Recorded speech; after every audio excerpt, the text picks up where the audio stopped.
जी, अस्सलाम वालेकुम students. I hope you all are doing well. This is Shahrukh Shakeel. मैं आप लोगों का अभी न्यू लेवल इंस्ट्रक्टर हूँ। ठीक है। मुझे अस्सलाम वालेकुम सर। वालेकुम सलाम।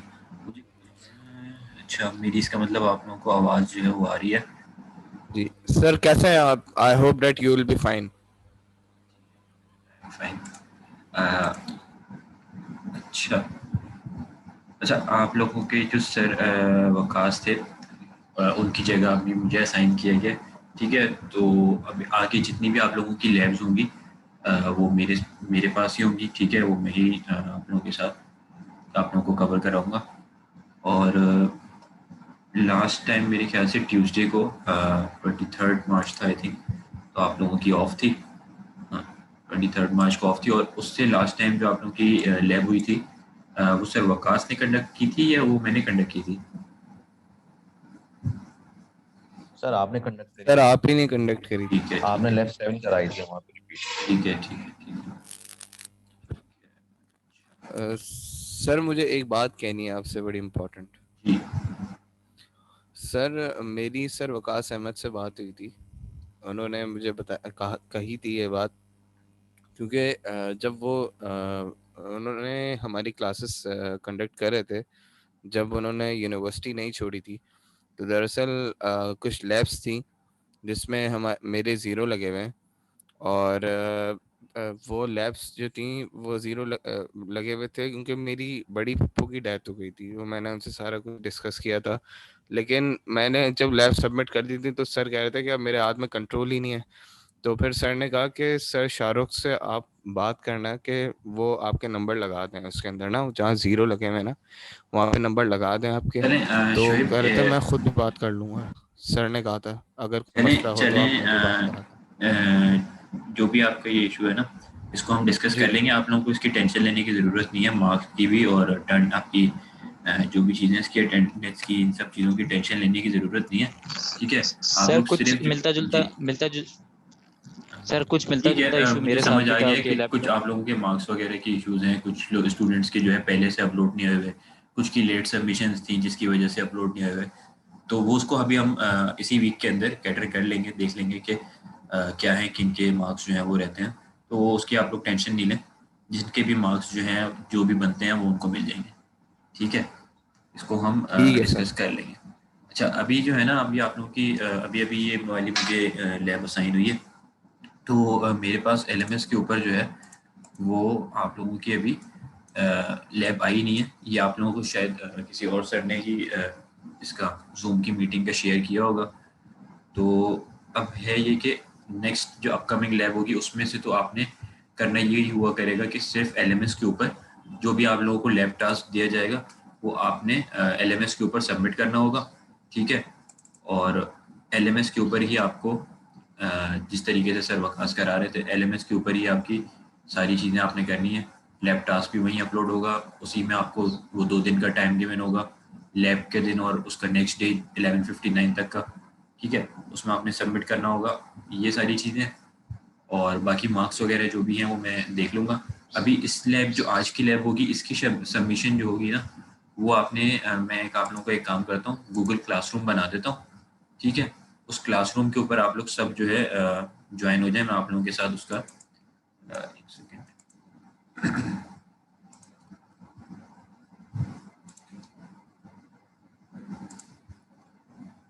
कोड वगैरह शेयर कर देता हूँ। ठीक है। आप लोगों की क्लास आईडी क्या है मुझे ये बता दें। कोल क्लास आईडी क्या है आप लोगों की?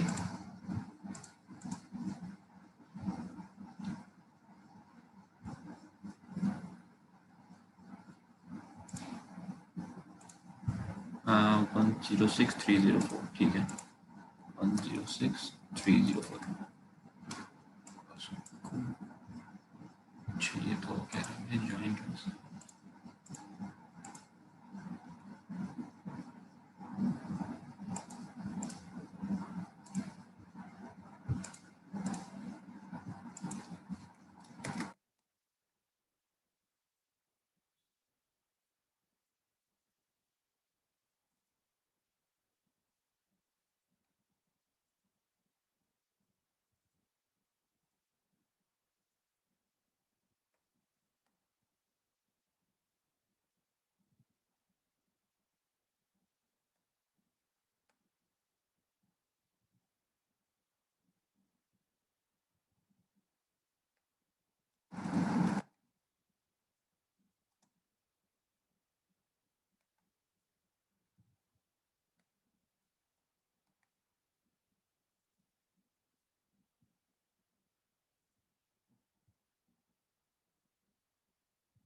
आपका क्रिएट हो जाएगा। मैं आपके साथ इसका ये शेयर कर देता हूँ। ये आप लोग देख लें, ये क्लासरूम कोड है। ये मैं आप लोगों के साथ चैट में भी शेयर कर देता हूँ। तो आज की जो लैब होगी ना, जो भी लैब टास्क हैं वो आपने यहाँ पर ही अपलोड करने होंगे, ठीक है। PCR क्लास,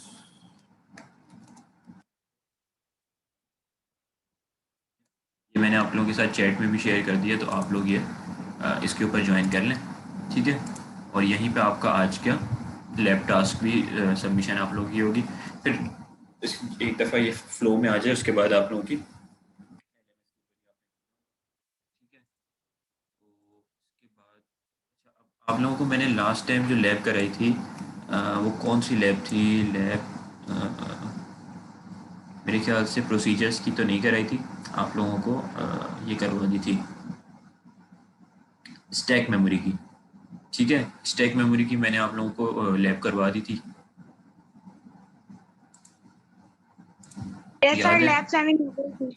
हाँ, लैब 7 स्टैक मेमोरी वाली हो गई थी और प्रोसीजर्स वाली लैब 8 नहीं हुई थी अभी, ठीक है। तो आज हम लैब 8 कर लेंगे। और प्रोसीजर्स तो आप लोगों ने अभी नहीं पढ़े ना लैब में? No sir. ठीक है। आज हम असेंबली लैंग्वेज प्रोसीजर्स की, अच्छा अब आप लोग ज़ाहिर है हमारा 11th वीक चल रहा है, तो आप लोग 11th ईयर का, तो आप लोग जो है काफ़ी पीछे भी चल रहे हैं। तो ये 8 जो असेंबली लैंग्वेज प्रोसीजर्स की, ये तो छोटी सी लैब है, इसको हम अभी 15 मिनट्स 20 मिनट्स में कवर कर लेंगे। आज की अंदर जो है, आज लैब में हम 2 लैब्स कवर करेंगे, एक लैब नंबर 8 और एक लैब नंबर 9। ये तो छोटी सी लैब है, ये अभी कवर हो जाएगी, ठीक है। तो इसको हम स्टार्ट करते हैं।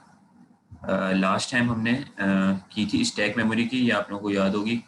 हमने स्टैक को देखा था और स्टैक और एरे से रिलेटेड मल्टीपल ऑपरेशंस देखे थे कि वो क्या होते हैं। हमने लेंथ ऑफ ऑपरेटर देखा था, लेंथ कैलकुलेट करने का, साइज ऑफ ऑपरेटर देखा था जिससे हम साइज कैलकुलेट कर रहे थे, लेंथ मल्टीप्लाई बाय टाइप कर रहे थे हम अपने एरे की, ठीक है। फिर एरे से रिलेटेड ही एक हमने ये निगेट का ऑपरेशन देखा था जिससे हम अपना साइन चेंज कर रहे थे, जो भी वैल्यू है उसका। स्टैक मेमोरी को हमने देखा था कि स्टैक मेमोरी लीफो के ऊपर काम करती है, लास्ट इन फर्स्ट आउट। इसके अंदर 2 ऑपरेशन होते हैं, पुश और पॉप। वैल्यू को लोड करने के लिए स्टैक के अंदर हम पुश कर रहे थे और वैल्यू को आउटपुट पे शो करने के लिए हम पॉप कर रहे थे, ठीक है। पुश एंड पॉप करते हैं हम और लीफो के ऊपर काम करते हैं, जो लास्ट वैल्यू इन हुई होती है वो फर्स्ट आउट होती है। इससे रिलेटेड हमने एग्जांपल्स वगैरह की थी। रैंडम को हमने देखा था, रैंडम रेंज को देखा था, read character, red, hexa, increment, decrement, exchange, ठीक है। ये सारी हमने चीज़ें देख ली थी। अब इसके बाद हम लैब नंबर 8 पे आते हैं। तो लैब नंबर 8 हमें क्या कह रही है? लैब नंबर 8 बता रही है कि असेंबली लैंग्वेज प्रोसीजर्स क्या होते हैं। तो इसको स्टार्ट करते हैं। असेंबली लैंग्वेज प्रोसीजर्स, यहाँ पे आपको कहा हुआ है कि आप लोगों ने देखा होगा कि जो आपकी असेंबली लैंग्वेज के प्रोग्राम्स होते हैं या कोड होते हैं, वो काफ़ी लॉन्ग इन साइज होते हैं। जैसे कि अगर आप कोई भी हाई लेवल लैंग्वेज देखें, जैसे कि C++, जावा या फिर पाइथन को अगर देख लें, तो पाइथन ऐसी लैंग्वेज है कि जिसके अंदर एक लाइन ऑफ कोड के अंदर समझ लें हंड्रेड्स ऑफ इंस्ट्रक्शंस परफॉर्म हो रहे होते हैं। जो एक इंस्ट्रक्शन असेंबली लैंग्वेज में परफॉर्म करने के लिए आपको 20-50 लाइन्स का कोड लिखना पड़ेगा, वो पाइथन में या किसी हाई लेवल लैंग्वेज में 1 या 2 लाइन के अंदर कवर हो जाता है। तो असेंबली लैंग्वेज के प्रोग्राम्स काफ़ी लंबे होते हैं, क्योंकि आपको एक एक रजिस्टर के अंदर वैल्यू मूव अपने एंड से मूव करानी पड़ती है कि मूव ये करें, फिर उसको वापस आपने करना है या ऐड करना है, तो सब्ट्रैक्ट करना है। तो सबके लिए आपको एक एक वैल्यू के ऊपर, एक एक रजिस्टर के ऊपर काम करना पड़ता है। तो बहुत लेंदी इन साइज होते हैं आपके प्रोसीजर्स। तो इस आपके जो भी कोड होता है, तो क्यों ना आप ऐसा करें कि आप एक सेट ऑफ कोड लिख दें, जैसे कि 10 लाइन का, 20 लाइन का, जिसमें कोई भी ऑपरेशंस परफॉर्म हो रहे हो, एडिशन, सब्ट्रैक्शन, स्टैक वगैरह, जो भी ऑपरेशन परफॉर्म हो रहे हैं, और उसको आप कोई नेम दे दें, ठीक है। और वो जो भी प्रोसीजर है, वो कोई या जो मेथड है या फंक्शन है, इसको ऐसे आप ले लें, वो फंक्शन या मेथड या प्रोसीजर आपका, अच्छा 1 मिनट आप लोग वेट कीजिएगा, मुझे कॉल आ रही है, आप लोग 1 मिनट वेट कीजिएगा।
अच्छा, तो हम ये डिस्कस कर रहे थे कि असेंबली लैंग्वेज का कोड क्योंकि बहुत लेंदी होता है, तो हम मल्टीपल लाइन ऑफ कोड को एक प्रोसीजर या एक फंक्शन के अंडर रख सकते हैं, और उसको हम जहाँ पर भी चाहें अपने प्रोसीजर के अंदर कॉल करवा सकते हैं। जैसे कि अगर हमारे पास ऐड हो रहा है, ऐड की ऑपरेशन परफॉर्म हो रहा है 5-6 दफ़ा, फिर सब्ट्रैक्ट का ऑपरेशन परफॉर्म हो रहा है 3-4 दफ़ा हमारे कोड के अंदर, और वही सेम कोड जो है 10 लाइन ऑफ कोड हमारे पास किसी और जगह पे भी असेंबली लैंग्वेज के अंदर के प्रोग्राम के अंदर हमारे पास नीचे यूज़ हो रहा है, तो हम क्या दोबारा दोबारा वही कोड को लिखते रहेंगे? नहीं, हम एक प्रोसीजर बना के रख लेंगे और उसको जब चाहेंगे कॉल कर देंगे डिफरेंट वैल्यूज़ के साथ। तो हमें सिंगल लाइन के अंदर सारे इंस्ट्रक्शंस जो हमने पहले से प्री डिफाइंड हैं वो परफॉर्म हो जाएंगे। तो इसको हम प्रैक्टिकली भी देखेंगे ये किस तरीके से वर्क करता है, प्रोसीजर्स किस तरह वर्क करते हैं। ठीक है, तो अच्छा, ये आप लोगों ने देखा होगा कि जब हम असेंबली लैंग्वेज का कोई भी कोड लिखते हैं, जैसे आप एक फॉर एग्जांपल कोई भी कोड ले लें, सपोज इसको ले लेते हैं, ठीक है। तो आप यहाँ देखेंगे कि ये जो हमारा एक ट्रेडिशनल वे है असेंबली का कोड करने का, इसके अंदर ये डाटा सेगमेंट है, ठीक है, ये कोड सेगमेंट है, ये मेन प्रोसीजर है। तो यहाँ पर क्या है कि आपके पास एक मेन प्रोसीजर हम हमेशा कॉल करते हैं, ठीक है, और मेन प्रोसीजर के अंदर क्या होता है, हम अपना जो भी कोड हमने रन टाइम पे रन करवाना है उसको हम यहाँ पे मेन प्रोसीजर के अंदर लिख रहे होते हैं, ठीक है। तो इसके अंदर क्या होता है, ये मेन प्रोसीजर इरवाइन 32 का हमारे पास बिल्ट इन फीचर है, ठीक है। ये इसके अंदर पहले से प्री डिफाइंड होता है, बस आपने इसके अंदर वैल्यूज अपनी चेंज करनी है और इसको रन करवाना है, तो ये मेन स्क्रीन या कंसोल के ऊपर आपके पास आउटपुट। तो इसी तरीके से हम चाहें तो अपना प्री डिफाइंड अपना प्रोसीजर भी क्रिएट कर सकते हैं। जैसे ये मेन प्रोसीजर है वैसे हम अपना प्रोसीजर क्रिएट कर सकते हैं। अब जैसे आपने यहाँ देखा कि मेन प्रोसीजर में इस प्रोसीजर का नेम क्या है, मेन। हम चाहें तो अगर हम अपना प्रोसीजर क्रिएट करेंगे तो हम उसका नेम क्या रखेंगे, यहाँ पे रखेंगे। सपोज मैं प्रोसीजर 1 नेम रखता हूँ, तो मैं लिखूंगा प्रोसीजर 1, और ये आगे क्या है, प्रॉक्स बता रहा है कि ये एक प्रोसीजर है, तो प्रोसीजर 1 प्रॉक, ठीक है।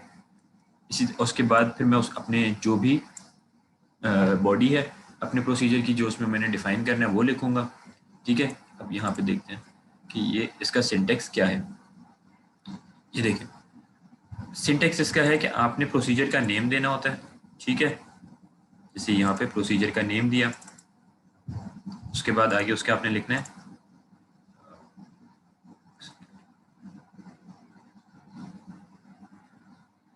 जैसे मैं एडिशन के लिए अगर बना रहा हूँ तो मैं लिखूंगा एडिशन प्रोसीजर की बॉडी में मैं उसका जो भी मैंने एडिशन सब्ट्रैक्शन या स्टैक वगैरह जो इम्प्लीमेंट करना है वो करूँगा।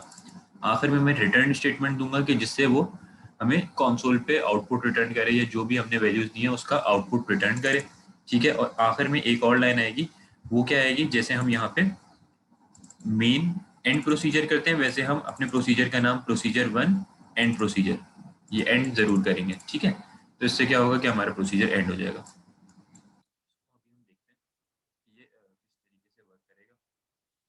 यहाँ पे इसको देख लेते हैं, आपका मैनुअल क्या कह रहा है, लैब मैनुअल के, एक सेकेंड, असेंबली लैंग्वेज प्रोसीजर्स को किस तरह डिफाइन कर रहा है कि प्रोसीजर्स क्या हैं, प्रोसीजर्स और सब रूटीन्स भी कहते हैं इसे, are very important in assembly language as the assembly language programs tend to be very large in size. यही अभी हमने बात की कि क्योंकि बहुत लार्ज होते हैं तो हम प्रोसीजर्स क्रिएट कर लेते हैं ताकि हमें बार बार वो लार्ज प्रोग्राम्स ना लिखने पड़े, हम एक ही दफ़ा लिख के उसको मल्टीपल टाइम कॉल करवा लें।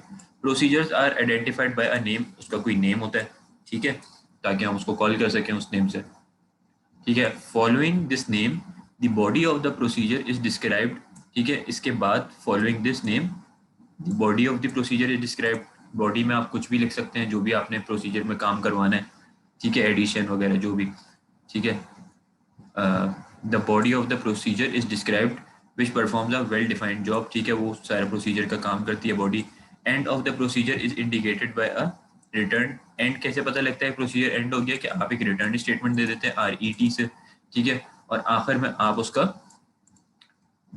जो भी नेम है, जैसे procedure name and procedure and P, जो हम यहाँ पे मेन एंड P करते हैं वैसे एंड, ठीक है। तो ये आपका प्रोसीजर क्रिएट हो जाएगा। अब इसको हम विद एग्जांपल देख लेते हैं। यहाँ आप लोगों को इसका सिंटेक्स भी दिया हुआ है कि आपने अगर जब एक दफ़ा प्रोसीजर इस सिंटेक्स से क्रिएट कर लिया, उसके बाद आपको उसको कहीं भी कॉल करना है तो आप क्या करेंगे, यहाँ लिखा हुआ है the procedure is called from another function by using, किसी और फंक्शन में जाके आप कॉल इंस्ट्रक्शन परफॉर्म करें, यानी कि कॉल और फिर प्रोसीजर करें तो प्रोसीजर कॉल हो जाएगा। यहाँ पे इसकी एक एग्जांपल गिवन है ना, इसको अभी हम देखते हैं, ठीक है, ये किस तरह वर्क करेगी।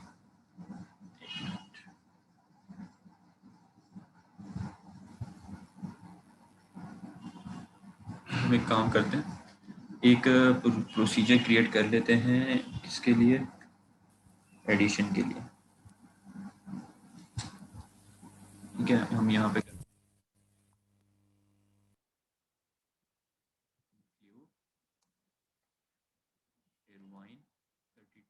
include, ठीक है, डॉट डाटा डॉट कोड, ठीक है। अच्छा, अब यहाँ मेन प्रोसीजर लिखते हैं ना, मेन प्रोसीजर से पहले हम एक काम कर देते हैं, हम अपना एक प्रोसीजर बना लेते हैं एडिशन के लिए। हम कर देते हैं एडिशन, अच्छा ये एडिशन, इसका नाम रख देते हैं, और इसका आगे इसका ये है प्रॉक, कि ये एडिशन प्रॉक, ये इसकी हेडिंग आ गई, ठीक है। यहाँ पे जैसे सिंटेक्स में बताया था कि आपने प्रोसीजर नेम देना, तो ये इसकी हेडिंग आ गई। अब प्रोसीजर की बॉडी के ऊपर आते हैं, इसमें हमें परफॉर्म क्या करना है, परफॉर्म करना है हमें ऐड EAX, EBX, ठीक है, यानी EAX और EBX में जो भी वैल्यू हो उनको ऐड करवा दे और क्या करें, रिटर्न कर दे, ठीक है। उसके बाद क्या हो, एडिशन, जैसे हम मेन एंड पी करते हैं, मेन एंड प्रोसीजर, वैसे एडिशन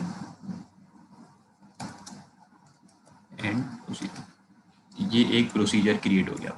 ये इसकी हेडिंग, यानी कि इसका नेम एडिशन प्रोसीजर, ये इसकी बॉडी, ये इसका रिटर्न स्टेटमेंट, और ये इसका कि एंड हो गया, ठीक है। व्हाट्सएप ग्रुप, अच्छा व्हाट्सएप ग्रुप भी बनवा देते हैं, एक मिनट वेट कीजिएगा।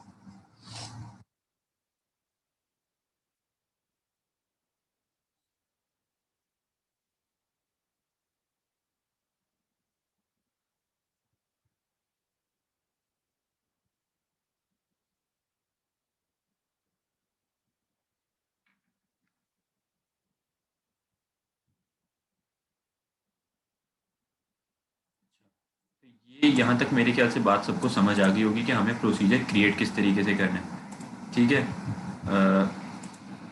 कि इसके अंदर आपने सबसे पहले इसका नेम एडिशन या सब्ट्रैक्शन या जो भी आप नाम देना चाह रहे हैं दें, उसी नेम से आपने इसको एंड भी करना है। यहाँ पे आपने ऐड का परफॉर्म किया है, अब आप नीचे 2 दफ़ा ऐड करें, 3 दफ़ा ऐड करें, जितनी दफ़ा ऐड करें, कोई स्टैक परफॉर्म करना है, जो भी परफॉर्म करना है वो यहाँ पर आपने इसकी बॉडी के अंदर परफॉर्म करना है, ठीक है। और जो उनसे वैल्यू रिटर्न हो रही होगी वो इस रिटर्न स्टेटमेंट RET जो लिखा है हमने, इससे रिटर्न हो जाएगी, और बाकी आप इसको एंड कर, ठीक है। यहाँ तक का काम हो गया।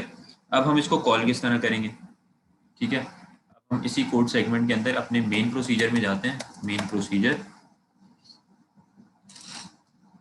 ठीक है। और मेन प्रोसीजर में जाके हम क्या करेंगे, अब हमें यहाँ पे क्या वैल्यूज हैं, EAX और EBX, तो हम यहाँ पे कोई वैल्यू दे देते हैं, मूव EAX, 4, मूव EBX, 3 कर देते हैं कॉल।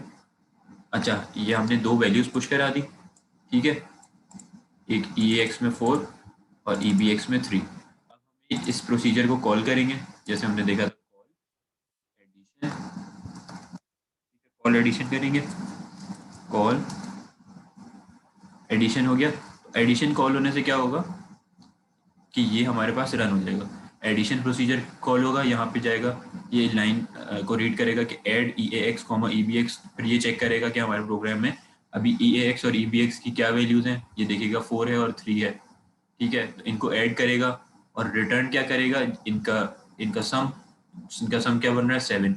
तो 7 कहाँ पे आ जाएगा, हमारे EAX रजिस्टर के अंदर, यानी इसके अंदर, ठीक है।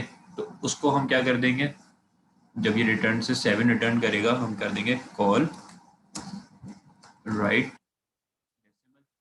राइट डेसिमल या राइट इंटीजर क्या करता है, अब ये हमें पता है अच्छी तरीके से कि EAX रजिस्टर में जो भी वैल्यू होती है उसको रिटर्न कर देता है। कॉल राइट डेसिमल कर देंगे, कॉल CRLF कर देंगे, ठीक है, और अपने मेन प्रोसीजर को एग्जिट करके मेन एंड प्रोसीजर एंड,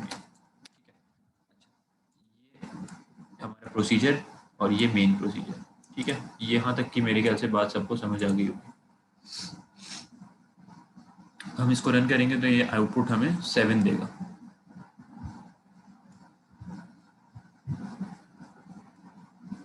ये देखिए 7 दे दी इसने। इसी तरीके से अगर हम ऐड की बजाय सब कर रहे होते यानी कि सब्ट्रैक्ट, तो यहाँ पे ये आउटपुट हमें 1 दे देता, ये वाला। तो मेरे ख्याल से ये प्रोसीजर किस तरीके से क्रिएट हो रहा है ये सबको समझ आ गया होगा, ठीक है। इसके अंदर किसी को कोई क्यूरी तो नहीं है, ये प्रोसीजर किस तरह क्रिएट हो रहा है ये सबको समझ आ गया, ठीक है। सबको समझ आ गया तो फिर हम आगे बढ़ते हैं।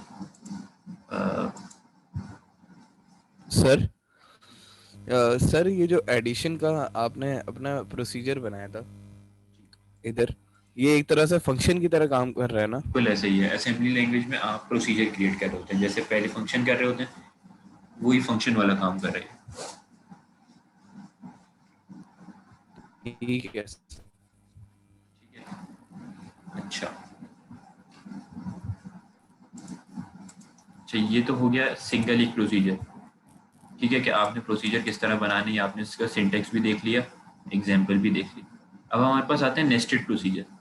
तो नेस्टेड प्रोसीजर में क्या हो रहा होता है, जैसे आप लोगों ने पहले ये चीज़ पढ़ी होगी किसी लैब में, नेस्टेड लूप्स को पढ़ा होगा कि नेस्टेड लूप किस तरह काम कर रहे होते हैं।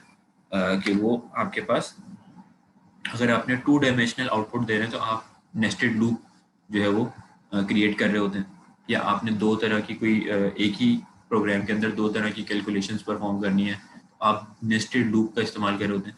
इसी तरीके से नेस्टेड प्रोसीजर भी काम कर रहा होता है। उसका कॉल कराने का तरीका यही होता है कि आप एक प्रोसीजर क्रिएट करें और उसकी एंड होने या एग्जिट होने से पहले ही सेकेंड प्रोसीजर कॉल हो जाए। सेकेंड प्रोसीजर कॉल हो तो उसकी जो डेफिनेशन है वो कॉल हो, इस तरीके से। अब यहाँ पे आप लोगों को क्या गिवन है कि यहाँ पे आपके पास एक मेन प्रोसीजर है, ये देखें। अगर ये एग्जाम्पल में इसमें कोई कोड रन नहीं हो रहा, लेकिन एग्जाम्पल के तौर पे यहाँ पे क्या हो रहा है कि मेन प्रोसीजर है। अच्छा, मेन प्रोसीजर में आपसे 2 लाइन के बाद 3rd लाइन पे है, तो यहाँ पे कॉल सब वन क्या है, एक और प्रोसीजर है। तो ये एग्जिट, मेन प्रोसीजर एग्जिट होने से पहले ही क्या हुआ, अभी एग्जिट नहीं हुआ, ये कॉल सब वन हो गया। तो कॉल सब वन किया तो यहाँ पे आए, सब वन की डेफिनेशन देखी, तो उसमें क्या हो रहा है कि नीचे आते आते यहाँ पे कोई भी लाइन ऑफ कोड हो सकता है, रिटर्न होने से पहले ही कॉल सब टू हो गया। तो अभी ये भी एग्जिट नहीं हुआ, ये भी एग्जिट नहीं हुआ, लेकिन सब टू कॉल हो गया, तो हमारा कंपाइलर सब टू पे आ जाएगा। सब टू पे आएगा, यहाँ पे जो भी वैल्यूज हैं या जो भी ऑपरेशन परफॉर्म हो रहे हैं उसके बाद रिटर्न होने से पहले ही सब थ्री। तो ये नेस्टेड के तौर पे काम कर रहा है कि एक प्रोसीजर के अंदर दूसरा, दूसरे में तीसरा, ठीक है। तो यहाँ पे जब जाएगा, यहाँ पे जाके जब रिटर्न स्टेटमेंट आएगी तो ये जैसी रिटर्न होगा तो इससे जो भी वैल्यूज आएंगी वो इसके अंदर, अगर सपोज EAX या EBX की वैल्यूज हैं, यहाँ पर जो भी उसकी वैल्यूज आएंगी रिटर्न होने पे, यहाँ पे वो EBX और EBX की वैल्यूज आएंगी। फिर यहाँ से जो कैलकुलेशन परफॉर्म होकर रिटर्न होगा वो वाली रजिस्टर्स की वैल्यू यहाँ पे जाएगी, यहाँ से रिटर्न होने के बाद वापस मेन पे जाएगी। तो ये नेस्टेड प्रोसीजर इस तरह काम कर रहा होता है।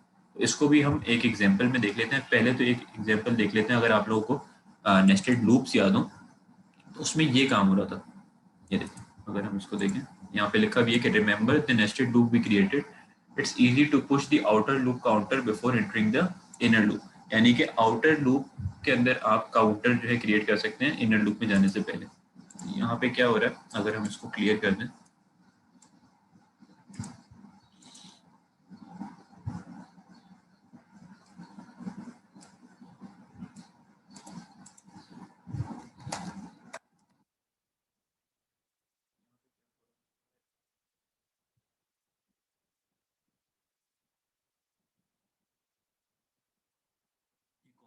वाइज आपको बताया हुआ है कि हर लाइन के अंदर क्या ऑपरेशन परफॉर्म हो रहे हैं।